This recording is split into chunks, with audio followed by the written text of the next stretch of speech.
Okay, you've got a drone and you learned how to fly it. Achievement unlocked. But there's so much more to jaw-dropping drone footage than just getting it in the air and hitting record. Today, we'll go over some tips and tricks for getting the best drone video possible. This is DIY in 5. Hey everyone, I'm Trisha Hirschberger and you are watching DIY in 5, the show where we make tech easy enough to DIY, all in a video that's 5 minutes or less. Today, we're going over some simple tips that will seriously level up your drone video footage with just a few tweaks. So let's get started. First up, think of your drone kind of like a Steadicam or dolly on a set. Slow, steady movements are going to be your best friend. Plus, it makes it easier to avoid collisions. Oops, sorry. Try to shoot away from the sun because just like normal videography, you'll want to pay attention to lighting.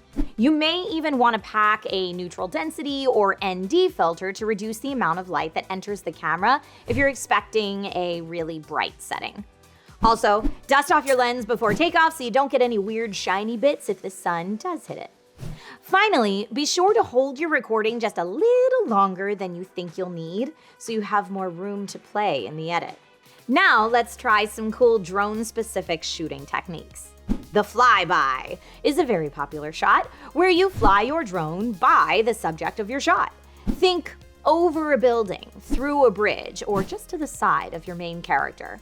While flying by, you can pan or tilt the camera to keep your subject in frame and get exactly the composition you want. I recommend getting at least one of these shots every time you fly. If you want to get really fancy, you could do a fly-through shot, where you pilot the drone through a hole or gap in something.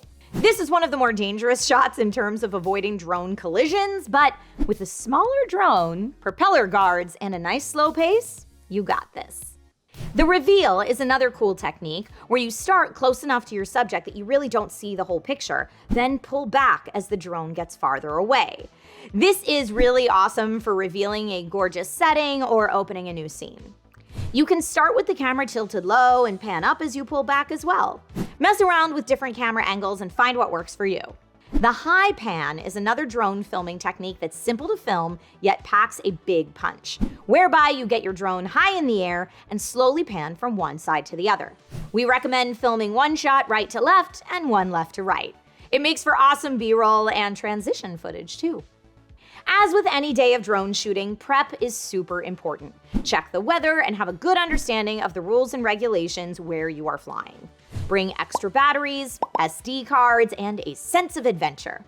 Let us know in the comments what type of drone project you're hoping to film next. Like this video if you learned something, and we'll see you soon with more DIY in 5.